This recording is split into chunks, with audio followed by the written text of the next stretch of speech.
And we are back here on CFL Free Agent Frenzy 2023, hour number 2 here on the Canadian Football Countdown. We are live until 5 p.m. Central Time, another 7 hours to go. CFL Free Agency officially opening in 1 hour from now, roughly. So lots of news to come here, lots to talk about for sure. Ryan Coop here, Trey Colbeck, Michael Garrell here as well with you for the next hour here on the program. We've got the live chat still going. Make sure you put your comments, put your questions in there. But we're going to see a lot of names come off the board today. So let's start by taking a look, guys, at the names that are out there on the board right now, still not including the ones that we just talked about as being pending free agents. Let me pull up the free agency tracker here. Let's start at the quarterback position. Only 5 names available on the charts here currently based on all the moves that have happened. Again, we talked about McLeod Bethel-Thompson already a bit before. Will he come back to the Argos? Will he go to the XFL, the USFL, one of those leagues, look at one of those opportunities? Question remains to be seen there. Caleb Evans, had some time as the starter, had some time as the backup over in Ottawa. Antonio Pipkin playing that third string role over in BC. Dakota Prukop, the similar role in Winnipeg. And Michael O'Connor had a backup role, got in for a start there in BC, but then got injured and didn't get in the rest of the season really there. So not a whole ton available at the quarterback market left to go, but not really a lot of teams necessarily looking for somebody there. Hey, Mike? Sorry, did you call on me? Oh, okay, sorry. Yeah, no, it's interesting. The only thing that really kind of intrigued me here is what certain teams are going to do at number 3 quarterback. Most notably, the Winnipeg Blue Bombers. BC Lions apparently in the running to sign a quarterback, but would likely need a third string. So I'm wondering. I'm wondering if something gets done there. Calgary to me might have an opening. I'm not sure how interested you are in Tommy Stevens as a number 2 right this minute possible. To me, to me, this whole thing comes down to somebody that's not a free agent today, and that's Dane Evans. I've been something that has to be done. I don't really see a scenario where both him and Boldy by Mitchell are around. Maybe. And Matt Schultz. They also brought back Matt Schultz. So, that looks kind of to me like a pretty good quarterback depth chart to me. Something happened to Boldy by Mitchell that, some pretty good options. But one of your quarterbacks, most notably Dane Evans, taking up a lot of your salary cap. Dane Evans. It makes me wonder if he goes to Toronto, especially with MBT kind of, is slow making his decision and whatever that looks like. But somebody's going to have a very good 1A, 1B scenario, and that might as well be the Hamilton Tiger Cats. But, to me, I'm just very curious. Like this year, to me, the quarterback, availables are very scarce, to say the least. So that's kind of the interesting part for me here right now. What about you, Trey? What stands out at quarterback for you for teams looking to make a move today? Let's say just hypothetically, even if Harris and Fajardo have enough 100% officially signed, that's sad that Harris is the best quarterback available, or Fajardo, right? Other than Bo, I guess, but Bo would be official, right? Because he was traded, so it's a signing, right?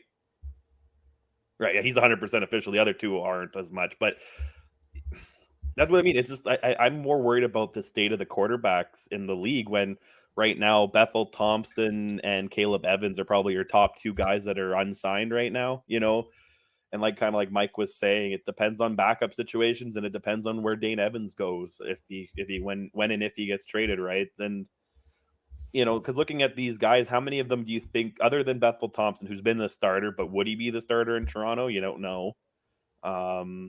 Evans was the starter, but could he start? Like, how many of those guys are actually starters up there? Not very many on this Yeah, list here, right? maybe Bethel Thompson if he comes back, right? And other than that, it's backup. So yeah, it's whoever wants to go hold a clipboard and where they want to hold it, I think, at this point. I think Bethel Thompson. I think if I'm an Argos fan, I'm really hoping McLeod Bethel Thompson comes back for another season. And I don't know if all Argos fans would necessarily agree with me on that one, but I've been high on what MBT has done throughout his past couple of years here. Everybody talks about Chad Kelly leading them to the Grey Cup last season. No, Chad Kelly came in and played one good drive. MBT is who got them there. I'm not as high on Kelly's abilities to be a starting quarterback in the CFL at this point as a lot of other people seem to be. So I think, if MBT comes back, you have a 1A, 1B situation maybe. If he doesn't, then I look at maybe bringing in a guy like a Dane Evans or a Caleb Evans to, support having Chad Kelly there. But I'm not sure I'm confident going into the new season with just riding with him as the number one guy with not a backup plan in place. I mean, it's possible. Look at what the Lions did with Nathan Rourke last season. That worked out pretty well for them, obviously. But I don't know if I think Kelly, I would put him, I don't think I'd put him necessarily in that same category there. Let's bounce around to some of the other positions here. We'll go to the one people have asked about in the chat first. Noah in the chat's asking about the kicking and punting position. Well, there aren't really a ton of free agents available. Michael Dalmagala, the only one listed as a free agent currently. Looks like teams have their names under contract for next season, more so than usual at the position. BC's got Sean White and Stephen Flintoff handling kicking and punting duties. Calgary, Rene Paredes coming back another year. Cody Grace in the punter category. He has been a stellar player in that regard. The Elks have Sergio Castillo once again this year. He's brought back for another year. Seth Small, real good rookie kicker last year for the Ticats. They bring him back. Maybe they look to bring in a punter because Michael Damagala, did do a lot of the punting there for them. The Alouettes have David Cote, Joseph Zima in their kicker punter role. The Red Blacks, Lewis Ward, Richie Leone. The Riders, Brett Water, Kari Vedvik. The Argos, Boris Beatty and John Haggerty. And then the Bombers have Mark Leggio doing all kicking, field goals, kickoffs, punting. He seems to be doing it all currently for them. So that's where teams are currently at. There's no real CFL free agents on the board at the kicker punter position. There are some intriguing names, though. Liram Haralahu has been talked about many times. Will he come back to the CFL one day? And what happens with Brett Maher after the disaster for him with the Dallas Cowboys? Could we see him make his return here?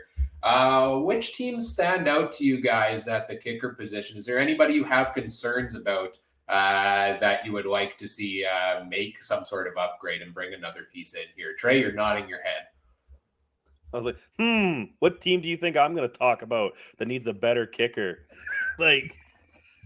I mean, Leggio was fine. I think I'm all serious. I think he just needs to get the jitters out, and I think that was his thing. More than anything, God, better not sign Mayer. And his last thing I saw, Liram said he's going to spend at least the next season or two bouncing around practice rosters to still get his NFL opportunity.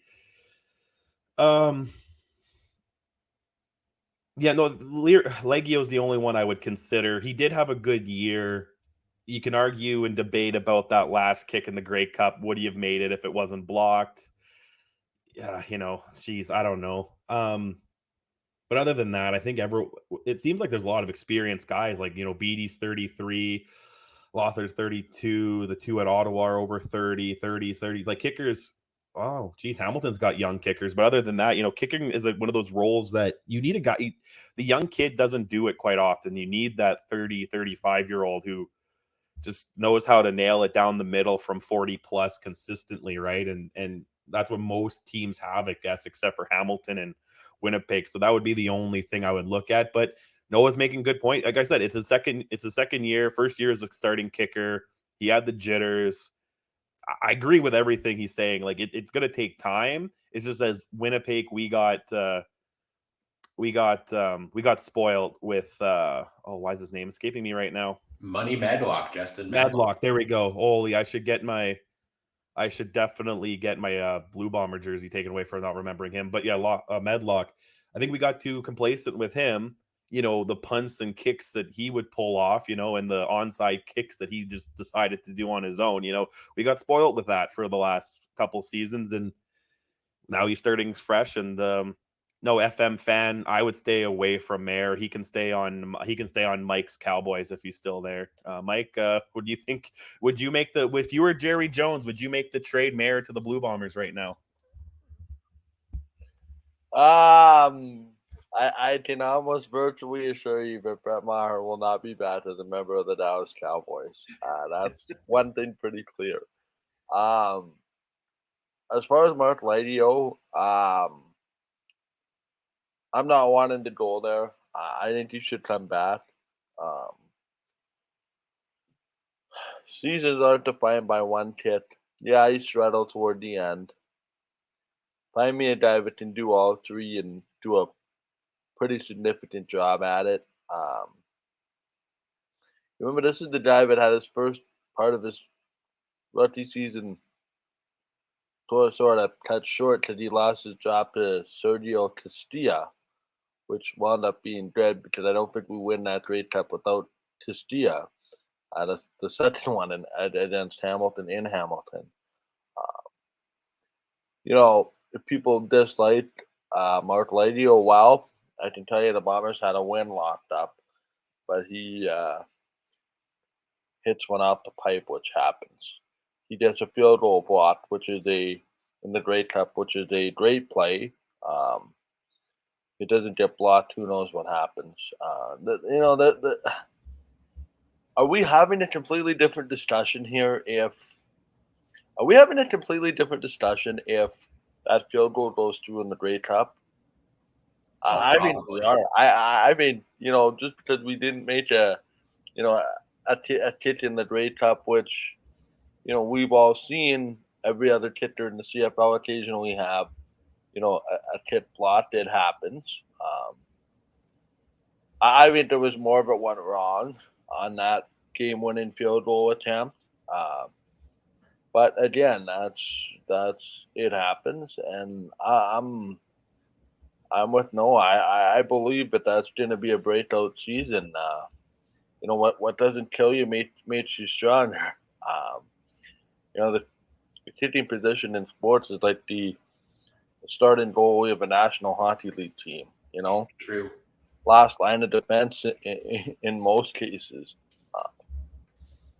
I really hope the Bombers take a long look at you know, the overall track record instead of what happened, you know, on one Sunday in November. And you know, I still think that the fact that the Bombers came within an earshot of winning that Grey Cup, you know, to me, I'm still really, really disappointed, I think would be the appropriate word here, at the long Chad Kelly run. I think if that doesn't happen, you know, they'd kick the ball away, and the Bombers probably run the clock out, and that field goal is a non-issue. So, you know, there's a lot of things that go well. It's like, yeah, you gave up 7 goals in a hockey game. The goalie doesn't look very good, but if the team defense in front of him doesn't look very good, well, he may be slightly excused, you know, for that effort. And you know, it's a what have you done for me lately business, much like the quarterback, much like the coach. Sports has become very, in the day and age of social media, very scrutinizable, and people only see the bigger picture. It's kind of like the Super Bowl. I could pull that to an example. Everybody's talking about, you know, the hold. There was more of it went on in that whole second half than the hold. How about if you're Philadelphia, you try to keep Patrick Mahomes off the field for a drive in the second half. You know, you're forced to punt somewhere along the line. You know, you probably win that game. You know, you tip that punt that sets that drive up a little bit differently, and he doesn't get as big of a run back. That's a completely different, animal to have to deal with. It's not just the holding call. Much like the Grey Cup didn't come down to the tip as much as everybody wants to talk about. There was a couple interceptions in there too that weren't very good. And in hindsight, the Bombers won a lot of those games where they, didn't necessarily deserve to win, and this one, it just didn't go their way, and I don't believe that that's a reason for a new kicker. I think there's a couple teams in that category. Sorry to cut you off there, Mike. Yeah, no worries. I think there's a couple teams in that category that got a bit maybe disappointing performances, but guys, if you look at the overall track record, are pretty good over the course of their careers. I mean, Boris Beatty only completed 78% of his field goals, but we know him to be a solid kicker at times. Brett Lauder seemed like maybe he took a bit of a step back there with 82%. Lewis Ward, we're used to him being the tops in the league. So I think teams are going to be banking on bounce backs at the kicker position. I don't think we're going to see much movement today from them. If anything, I think the global position or the global draft is where we're going to see it, because a lot of these, second, third string guys at the kicker punter position seem to be those global players there. So we'll take a look closer to then at that as well. Let's go to the linebackers here, because I saw some questions in the chat about Darnell Sankey, the biggest fish at the linebacker position out here in free agency. 120 tackles for him last season. What a year for him. Seems like the Riders couldn't get it done. Supposedly offered him a contract, not the numbers he was looking for, and he appears to be headed to free agency here. Other big names still on the board. Henoc Muamba is a free agent. Could we see him go on to retire at this point? They just brought in Jordan Williams on that trade with BC for a first-round pick to kind of fill in that same slot. So what happens to Henoc Muamba here? Haven't updated the free agency tracker here quite yet. And Darius Pickett looks to be off to the Toronto Argonauts, supposedly, once free agency opens. But, I mean, I'll scroll through the whole list here for you to take a look at slowly at the linebacker position. But do you think this is a position with a number of big names out there for teams looking to make upgrades, Trey? Oh, yeah. Sankey, Muamba, Pickett, which we know got signed, Simone Lawrence. Like, this is probably I wish we had this much talent in the quarterback position or some other positions so we could talk about. This is the position that kind of really, because that linebacking core, that's usually the center of your defense, right? Like, that's usually the guy, the middle linebacker and the linebackers in there are the ones that definitely are the leaders on your defense and kind of the quarterbacks of that system usually. So this is a big pick right here for who you're going to get. And forget salary cap. I'm going to let my Blue Bomber come out a little bit. Sankey, come over down to Winnipeg and play with Jefferson and Big Hill. I know Big Hill's there. Come play with these guys. That would be a crazy defense. Or even Muamba come back to Winnipeg. That would be something I would like to see. Muamba, wasn't he rumored to maybe be retiring? Because Toronto also keeps picking up middle linebackers too, so they're kind of foreshadowing maybe his departure there. There's a couple guys on this list that I would definitely love to see in blue and gold, and I think that if some of these guys go to the Hamilton, if Hamilton continues to build, Toronto continues to sign these guys, Ottawa gets a couple of these guys, the East is going to have good defense for sure. Yeah, I'm intrigued what a team like the Ticats do at the linebacker position here. I mean, you've got a couple of names on the list. Cameron Kelly, Simone Lawrence has been in Hamilton for absolutely forever, it seems here, right? That's a name that, as of this point, they have not been able to lock up. I know they brought in Jameer Thurman, which is a huge pickup there, but could we see the Ticats? They're continuing to build and throw money around and try to bring in a big day here at free agency. Could they be, if they even have the money still to afford it, could they get a guy like Darnell Sankey to come in, or could we see them bring in some of these more underrated players here? I think they're, as we scroll further down the list, there's some intriguing options that could be primed for bigger roles with their squads as well. Let's take a look. Let's jump back to the offense here and take a look at running back, because that's a position that intrigues me here. There were a number of names out there at the running back position, but a lot of them are going off the charts. Are off the charts already. James Butler reportedly going over to the Ticats is a big one there.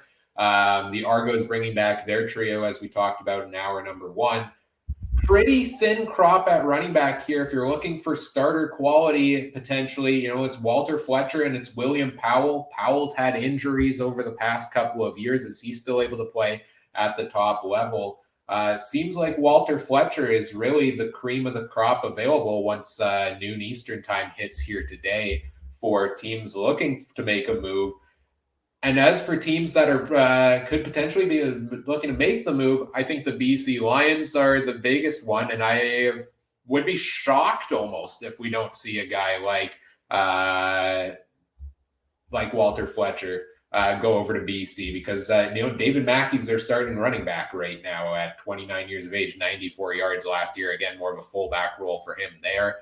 The Stamps are set at running back for very well for this season.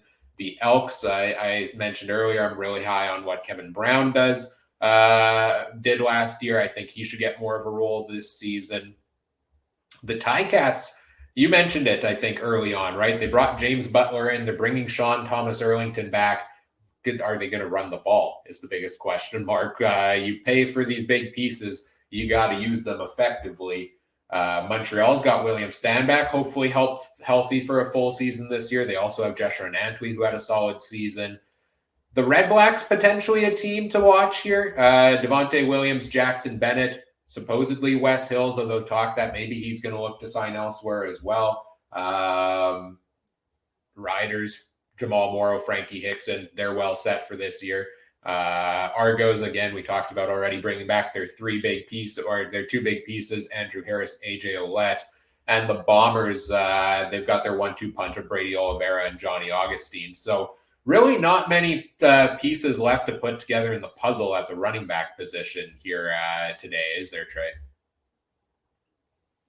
No, not really. Sorry, someone tweeted at me, so I was kind of listening to that. But yeah, not a lot going on in running back. There's some interesting guys though, and what Mike was saying earlier, if some teams decide to go to that 2-3 man rotation, these are guys that could definitely fit in there.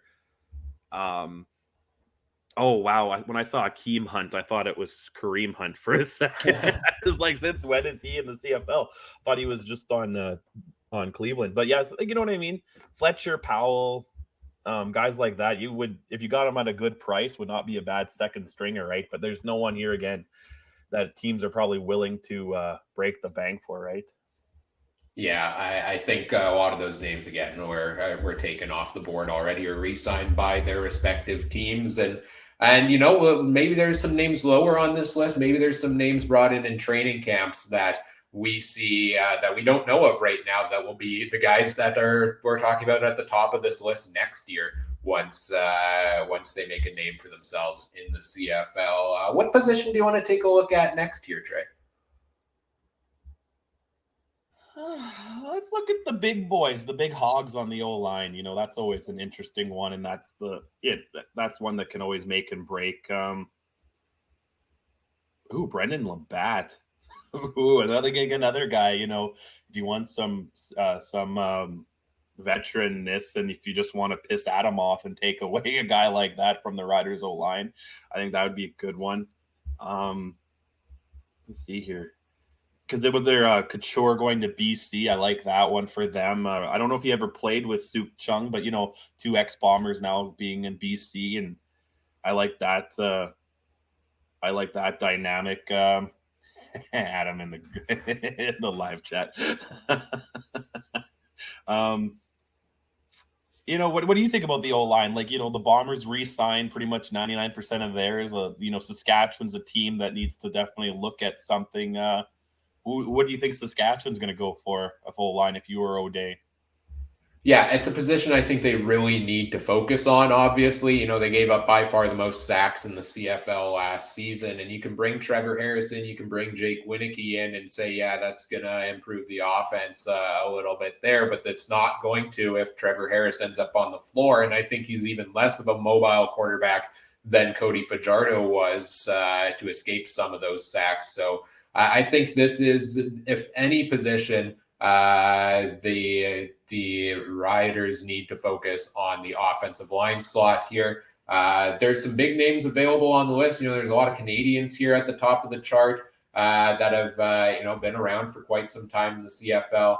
Maybe you look at a guy like Darius Siracco, a good piece for the future, 27 years of age, with the Ottawa Red Blacks after playing in Hamilton the year before. The Red Blacks brought him in as a big piece on that O-line last season. It didn't end up working out there. But then you look at a guy like Peter Godber over in BC, with BC bringing in Michael Couture. That's another piece available now on the offensive line. Philip Blake, Colin Kelly. These are guys that have been around the league for quite some time. Hunter Stewart as well. There's some real veteran presence on the offensive line here. And I think maybe that's something, if you're the Riders, you're looking for a little bit this year, just to settle things down there a bit. I feel like they, due to injuries and just different pieces not working out, ended up rotating through quite a few rookies. And if we take a look at who the Riders currently have under contract, of their projected top crew at the position for the Riders, most of them are under 30 years of age. So I think there are some veteran pieces you bring in if you're a team like that.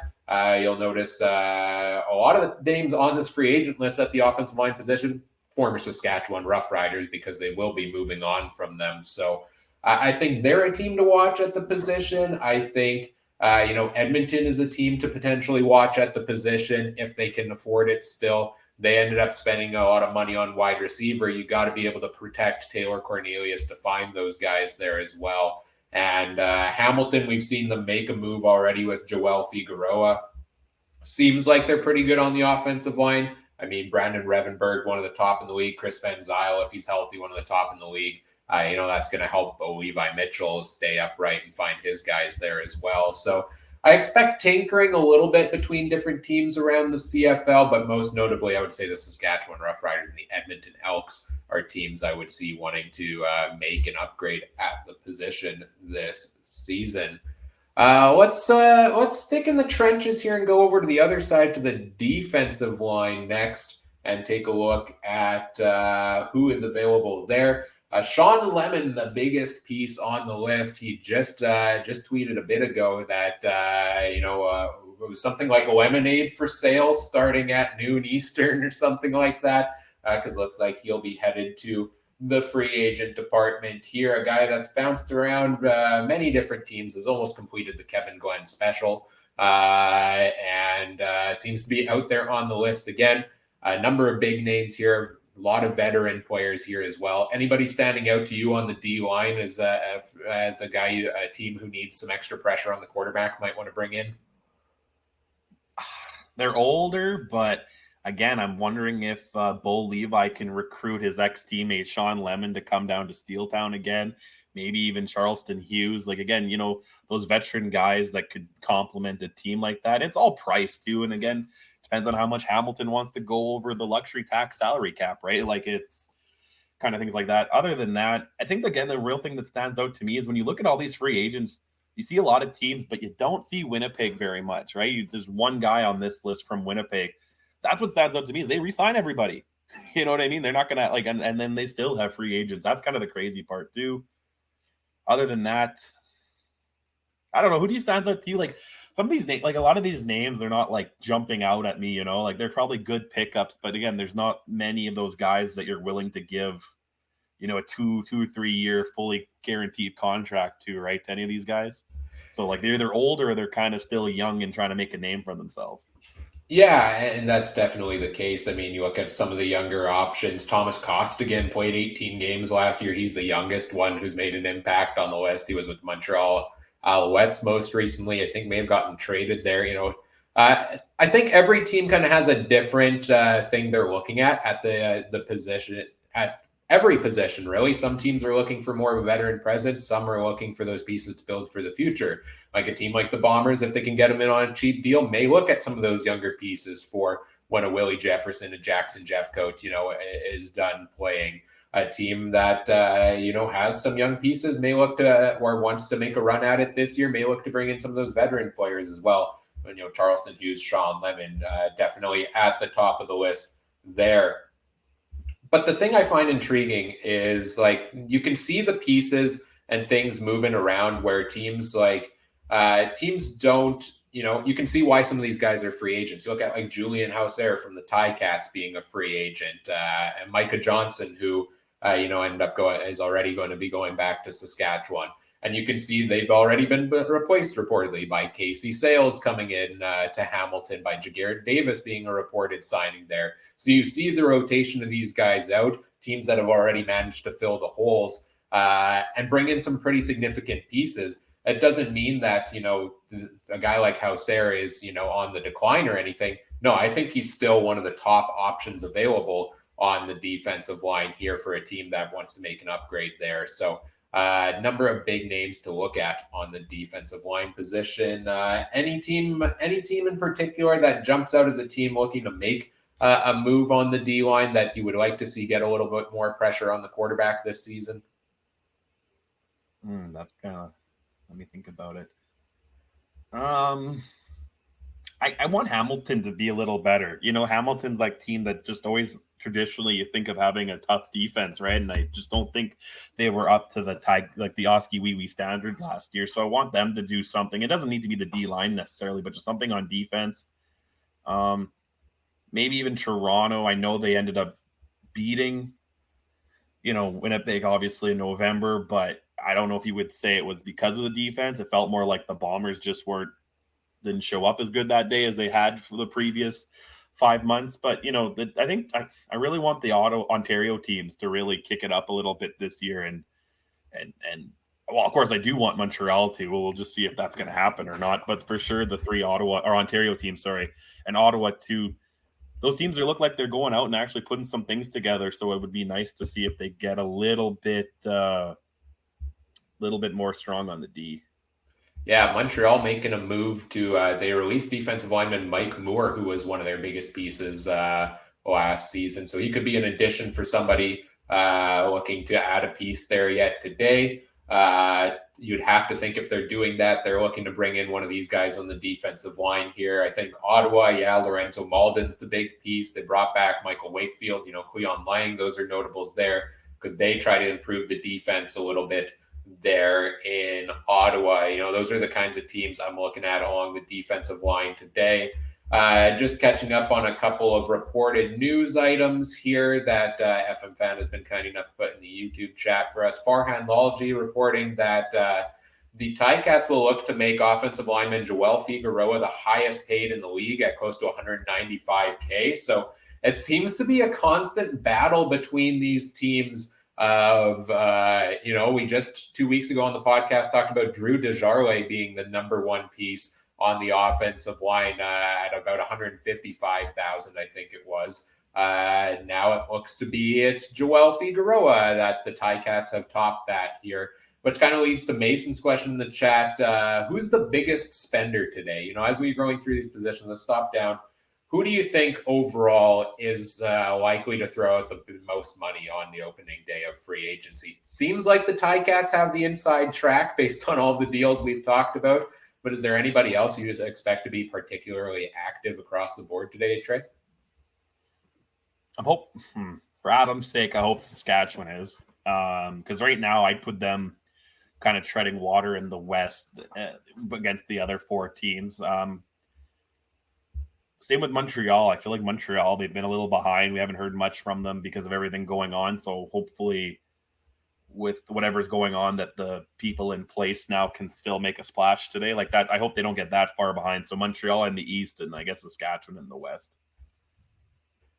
Yeah, I would agree. I think the Riders are a team. And don't count out the Ottawa Redblacks. They like to throw the money around in free agency. I think we haven't really talked about BC yet. They're an intriguing team to me because Nathan Rourke's off the books. Vernon Adams has a pretty cheap contract. Granted, I don't know how much additionally they paid him when they restructured it to sign him to an extra year. But Brian Burnham's contract is off the books now because he's retired. That's a big hole potentially they have to fill. They've made some changes across the board here they're a team whose starting quarterback is going to be pretty cheap. And I think any team with a cheap starting quarterback, has a lot of money to throw around at other positions. And that intrigues me because I think it's a fun, interesting strategy to look at for a team there. Adam's in the YouTube chat saying Montreal is going to spend a lot to get guys to forget all the ownership problems. That's an interesting piece to talk about with any of these deals. Is it's not particularly what the match is going to be on the field, but there are outside factors, and I believe somebody asked this much earlier on in the show. In the chat, for Montreal is making this announcement about the future owner today a stability thing to actually help them bring free agents in, because do you want to go sign a deal when you don't know what's going to happen with the team and if they have an owner or not? I think there are a lot of things to consider in that regard, impacting players' decisions. And there's a lot of other outside factors too. I mean, we had Jordan Williams asking to be traded from BC to Toronto because he wanted to be closer to home or where he runs a business. We had Dominic Grimes, we've talked about already, wanting a restructured contract or to be traded because he didn't feel like he was being compensated similarly to other players. There is a giant web of connected strings when it comes to all these free agency signings. And it's intriguing to see how they're going to play out today and when we actually end up on the football field in May and June when the season starts. Let's pull the free agency track. We just throw one thing here. We got a question from Ken about what is the penalty for salary cap. So I've been researching that. From my understanding, right this year, CFL salary cap is astonishing $5.8 million. That's actually that might be one reason why the Bombers are under it. I was thinking it was because I thought last year, 2 years ago, was 5.3. So that's a pretty significant increase if it went up to 5.8. From my understanding, there's not a lot on the player salary cap. There's more on that operations one. But from my understanding is if the teams go over 100,000, they have to pay $1 for every dollar they're over in a fine. And then over 200,000 to 300,000, you pay $2 for every dollar you're over. And then 300,000 plus, you have to pay $3 for every dollar you go over. So there's some significant financial thing at play here.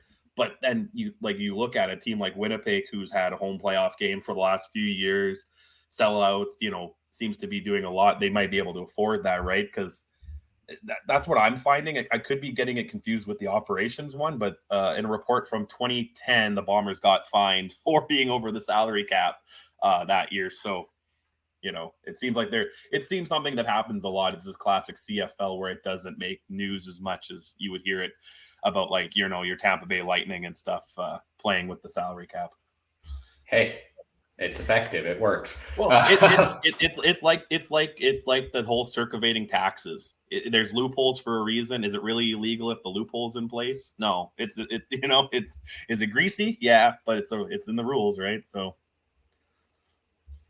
Yeah, absolutely. Some chatter in the chat here about the Calgary Stampeders. We haven't really talked about them much yet. We're going to talk a lot more about them later on this afternoon. We've got Ryan Ballantyne from the Horseman Radio coming in to chat all about the Stampeders. But quick takes on that. Asking, does Calgary will Calgary sign anyone today? They're not normally active in free agency. I wonder if this year that changes, though. Again, we've talked about this in previous episodes of the podcast of, Dave Dickinson's now in the GM chair, John Hufnagel, handing that role to him. Does he handle things anything differently than what John Hufnagel would? Seems like the Stampeders have been losing a lot of pieces so far, or will lose a lot of pieces in free agency. So surely they've got the cap room to spend, and maybe we'll see them make a big splash. Farhan Lalji are reporting, that they've been in on names such as Darnell Sankey, one of the top names at the linebacker position. That would be a huge get for them there. To be able to bring in a piece like that. Rasheed Bailey at wide receiver potentially. Is that a piece that if Kamar Jordan's not coming back, they look to bring in a guy like Rasheed Bailey from the Bombers? So I think I have hope that this year we will see Calgary make a notable move on the opening of free agency day here. Also a question in the chat. You think Hamilton will spend over the cap because once they trade or release Dane Evans and his $425K? Yeah, I think you and I chatted about this at one point, Trey, right? Of Dane Evans, when will he be released and what point does that make sense? If I'm the Ticats, I mean, it's a crappy thing to do from a player relations standpoint, and maybe that's a difficult thing to navigate here also. But from strictly strategic, take the emotions out of it. Yeah, if I'm a team like the Ticats, I'm holding on to Dane Evans for as long as possible to keep him away from another team. You don't have to be cap compliant until the season starts, and even then, you mentioned it's more like a luxury tax. So do you just hold on to him so another team can't and spend over the cap? That's the amount that's going to come off the books. You can go that far over it. I don't know. What do you think? Do you think Dane Evans will get released here by the Ticats some point today, or when do you think it's going to happen? Because surely he's not going to stick around on the roster. I feel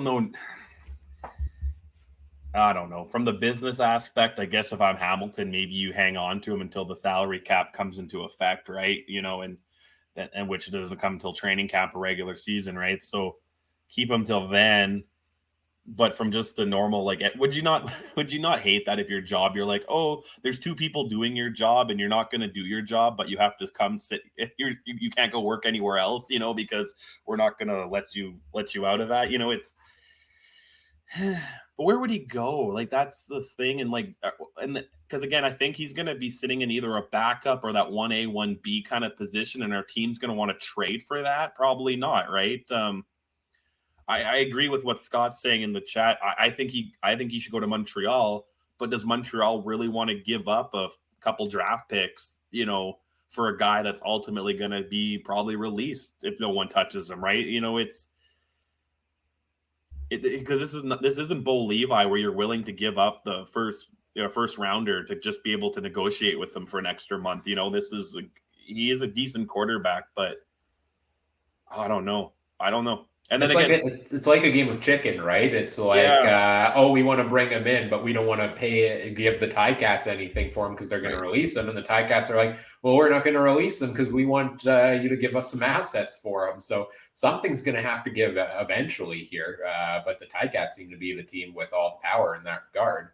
Right. And it depends what they're asking for. Are they asking for draft picks or are they asking for now players too? Do they want something to help them this year when they have the Grey Cup? And no, it's very interesting. And just a real quick point, I want to touch against Scott, the classic CFL, because Scott has 5.5 million being the salary cap, where Google says 5.8. So even the CFL doesn't know what their salary cap is. So, everything says everything else. And it's just interesting because I don't know. It all depends on what Hamilton's asking for, right? And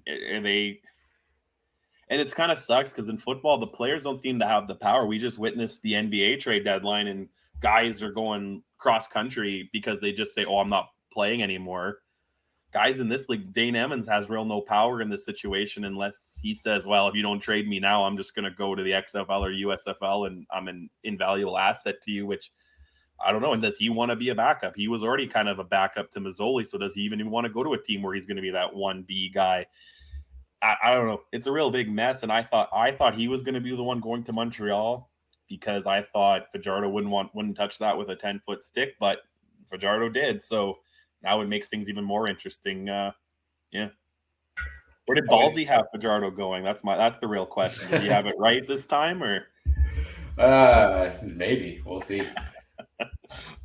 Yeah, we'll see how that plays out. It looks like we've got a pending signing coming in. The John Hodge from 3 Down Nation reporting defensive back Godfrey Anyeka is likely headed back to the Saskatchewan Roughriders. So and a small re-signing there for the Riders. Let's bring our free agency tracker back up here on screen and keep going through the other positions that we haven't talked about yet.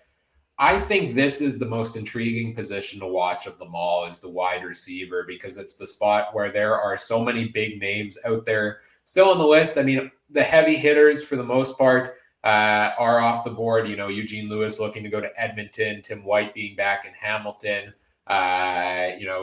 Kenny Lawler looking to go to Winnipeg, these and many more. are the biggest names that seem like as soon as free agency kicks off, 12 or so minutes from now, we will get those contracts coming in. But there's still quite a few other pieces here on the board as well. Darvin Adams, Darrell Walker, Markeith Ambles, Rasheed Bailey, Greg Ellingson, Kamar Jordan. That crew up top to me is a pretty darn good set of receivers. And some of these guys could be your number one. I think most of them are kind of in that category right now where they could be your number two, number three receiver. But if you're looking to make an upgrade, these are guys that you could potentially bring in at the position there as well. You've got some more interesting young pieces as well, like a Ryan Davis, a Sean Bain, looking through the list here, and some Canadian options there as well. Who's the most intriguing free agent left at wide receiver for you that if you're a team needing to make an upgrade of these guys, give me your top three here that you would like to see a team make a play for today? Deron Carter. No, I'm just kidding. No, I like probably the top for sure. Oh, Bailey. Bailey's probably number one. I think, he's 30, but he's still got some years left in him. I think, I would definitely take him over Ellingson and probably Adams and Walker, kind of your top guys there. Even Kamar Jordan, maybe too. I would take Bailey over him. I take Kamar Jordan probably second now, seeing him. I like those two guys. They got good, they put up decent stats over the years. And after that, Darvin Adams, it was kind of interesting because I felt like he was a little underused in Winnipeg near the end because he was kind of that deep bomb guy, and Nichols didn't exactly have that in his repertoire, so he didn't get the ball as much. And I think he would have been good more with Collaros because Collaros does have that pop. And unfortunately, we didn't really see that too much in Ottawa. But, if I'm going out with that, I guess, yeah, what you said, my top three, Bailey, Jordan, Adams, I guess would be my top three. But then, Walker and Ellingson are probably right up there too. There's going to be a market for these guys. I think it's going to be slow moving just because like the top end guys, like we saw Lawler and the other guys getting 250, 300,000. So these guys are going to be that tier just below, but they're going to wait to see and probably get every dollar they can. Yeah, a lot of big money spent at wide receiver so far by teams that are, throwing around some of those big contracts for the pieces we've touched on that aren't currently on this board, which means how much money is left for guys like this and how much are teams willing to pay them versus take a chance at a guy in training camp to come up and have a big season. I wonder how much a season like what Dalton Schoen had last year gets in the minds of some of these general managers today. A guy that the Bombers brought in for dirt cheap in free agency and ended up being the leading receiver in the CFL last season as we welcome Mike back here into the show after stepping away for a little bit as well. Taking a look at the wide receiver options here right now. There's some Canadians on the list. A lot of the biggest names, Dembski, Curly Gittins Jr., they're off the board back to their respective teams. But there's some younger pieces here, some potential other options like a Justin McInnes, a Shaq Johnson, a Hergy Mayala at the Canadian position. Seems like Jawan Breskison looks to be headed out of Toronto. So there are options for teams looking to sign free agents at wide receiver. Mike, let's go to you here on this one. Is there any team in particular at the receiver position you have your eye on today as a team that you think should be active in the market? I want to see a couple things, and I think they kind of talked about this when I was on last. The teams that I'm going to be watching for are Saskatchewan and Hamilton. I think, if those couple of those free agents come to be, which it seems like they will, they'll already have strong receiving cores. BC to me is also interesting. They have some really interesting depth guys, but I think we'll get a look at a starting role, particularly with the absence of Brian Burnham. It's going to be very interesting in the receiver market. Trey, I think it was you that started in our fantasy pool, Horn in Montreal young receivers toward the end of the year. I think they're going to do pretty good despite losing some key pieces, presumably in Eugene Lewis and Jake Winnity. I'm looking at guys like Phil Pot to step in um, and assume bigger roles among other young Canadians for presumably cheaper costs, which will maybe allow them to spend in other areas as well. So, receiving to me, I'm an offensive guy when it comes to free agency in football in general. Where the quarterbacks go, where the receivers go, where the running backs go.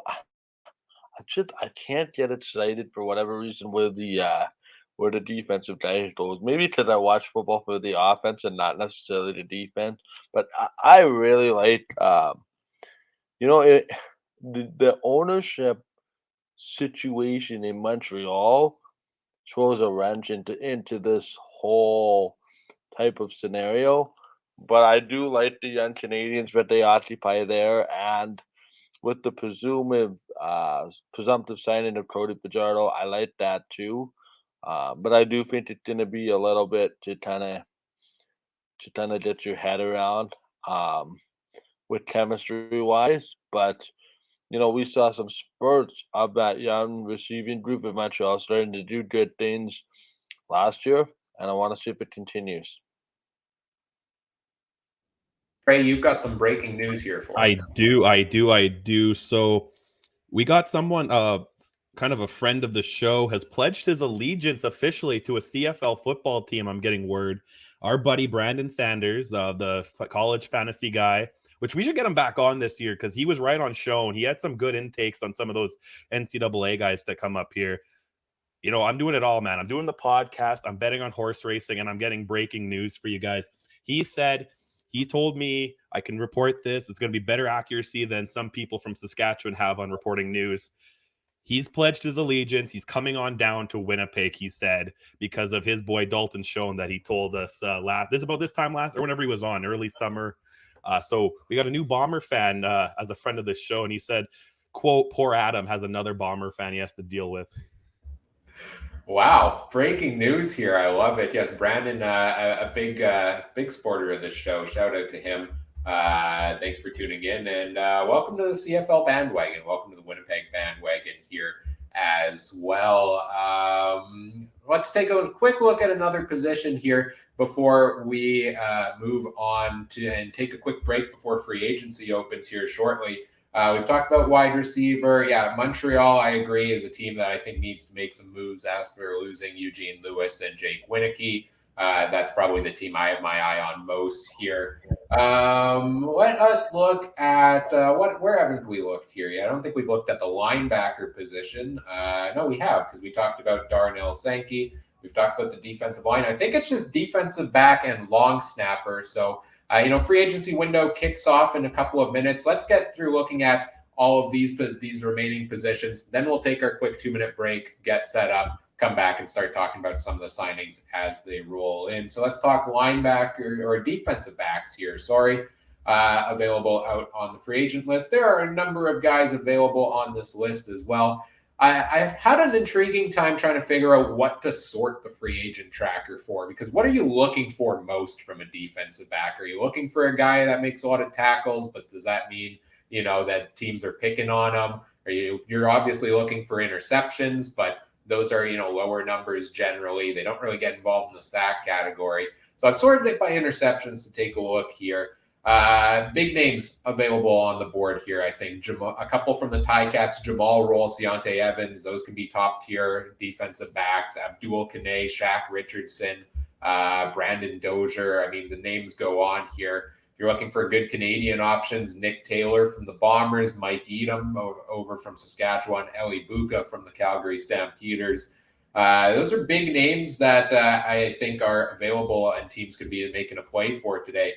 How does a guy like Greg Reed from Montreal, had some really good seasons, but only played one game last season? Where does he fit into things? That kind of plays into what Mike was talking about earlier with the guys who had limited playing time last year. Same thing with Sherrod Baltimore, who only played 13, but can be one of the top defensive backs in the CFL when healthy. So some big names here out on the list at defensive back. Let's go to you, Trey. Anyone in particular here you want to bring in for your team? Well, yeah, to talk to your point, DBs having a lot of tackles could be the awful stat because that means he's allowing the ball to get caught. But it could also be good because he's a guy that runs across the field to help out. There's a couple of guys I would take note to. The two bomber guys that near the list, Nicholas Taylor. I didn't realize he was 35. Still could have another good year or two in him. He's a guy that, it's DBs are one of those positions that there's not always a lot of official stats there for them because there's knockdowns, tips, or just good. You can't really give a stat for good coverage, or a quarterback overthrows because of your coverage. But I'll give it, so Nicholas Taylor's one guy, and also Mercy Maston. I think those are two guys that could definitely be looked at. I know he's got no stats, but it just, again, coming from that bomber lineup, you never know what could happen. Yeah, he had I think he's had 2 straight years with a season-ending injury too. So yeah, I feel like he's the pinnacle of the do you take a chance on a guy that's been injured?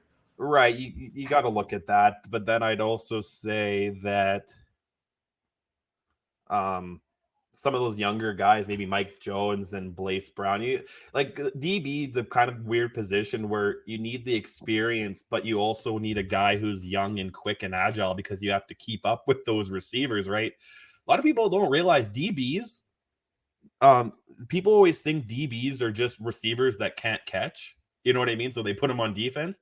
Sometimes it's the other way. Receivers are ex-DBs that can't tackle, right? So these guys could just be just as athletic as some of those guys they're facing up against, right? So I would take a chance on some of these older guys or even a guy with an injury because, let's say Maston does get an injury early in the season. He could come back September, October, and could be that guy. How many times have we seen guys come back after September and fill into your lineup? Mike, what are you smirking about? Are you smirking at me or something else? No. Okay, because I'm like, if you want to fight, man, it's only 1 hour, 2 hours in, man. Like, we haven't. Let's go. No, I'm good, man. Okay. Leave it for the parking lot after the show, boys. Yeah. I'll meet you at the flagpole at 3:30, Mike. Like, don't worry, man. No. I promised myself I'd be nice today. No, my girlfriend said, "Are you gonna fight with Mike today?" And I was like, "Oh, we'll see." We've already agreed on things twice, so this is a record for those that. It just means it's gonna go downhill, man. Only. What, Mike? What are your thoughts on the available DBs here? Yeah, you know what? It's a pretty deep pool. But again, right? Do you want to die in free agency or do you want to go the bomber route and find a rookie in camp at the minimum, right? Every team needs some experience. And, you need some veteran players to help, but at what cost, right? Because as we've seen, offensive linemen go pretty premium, receivers go pretty premium, quarterbacks go pretty premium. How much of the big piece of the pie are you willing to give up for something like that? And there's a couple of guys that are probably weighing free agency as well, or free agency, sorry, retirement. Because of other jobs and other circumstances and all that. So it's pretty interesting. And then the last comment in the chat, the bell has rung, folks. It is now 1 minute into free agency. Yes, 18 new signings to announce already. No, they will trickle in over time over the next couple of hours. We're going to take our quick break in just a moment here before we move on, start breaking them all down because they'll start coming in shortly. But yes, CFL free agency is officially open. With Jared in the chat put some news in here. I believe it was Justin Dunk reporting this. I saw as well that Charleston Hughes would like to finish his career going back to the Calgary Stampeders. He's got multiple teams in with offers on him. We know where he wants to go. We'll see where he ends up landing. FM fan in the chat also mentioning that John Hodge reporting a solid chance or a decent chance Dakota Prukop back with the Bombers in 2023 as that third string quarterback there, where they like to use him for some of those gadget plays also. Only position I think we haven't talked about as options available is the long snapper. You gotta.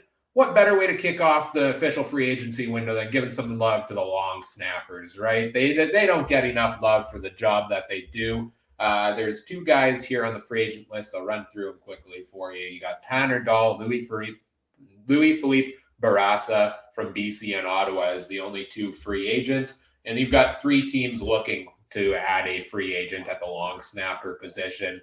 The BC Lions, the Ottawa Redblacks, those guys are gone. And also Pierre-Luc Caron retiring from the Alouettes to become an air traffic controller. So always interesting to see what CFL players do in their future jobs there. But other than that, every team seems pretty locked in. Every team seems to have their Canadians, like to go Canadian at the position. A lot of them, higher up there in age for a CFL player. You've got Edmonton and Hamilton with a couple of young guys in Peter Adjei and Gordon White. Three teams, two free agents on the board. These two will likely go to one of BC, Ottawa, or Montreal. And then somebody will probably bring in a name through training camp, the draft potentially, or develop them as the season goes along. So we'll see how things play out at that position there. Any thoughts on the long snappers here, guys? There's not a lot to go off of. Offensive line and long snapper I find to be the hardest positions to project where guys are going to go, just because I'm a stats guy. I'm an analytics guy. I don't have stats and analytics to really go off of for these positions here. So, we can talk about their names and how long they've been in the league and games they've played and stuff, and their veteran presence, but not much else there unless you guys have anything. No, I'll just say, like you said something about their age, but the long snapper, that's a guy you don't want to see on the field like a punter, right? They're only out there for when you're kicking the ball away. But when they are out there, you don't mind having a 35-year-old guy who's out there maybe 3, 4, 5 plays. I'm sure he's out there. Other teams might have him out there often, but his main goal is to be out there 3 or 4 times to make sure the punter gets the ball correctly. I don't mind, a guy like Benson being 36 or Jordan Hughes or whatever in Saskatchewan at 33.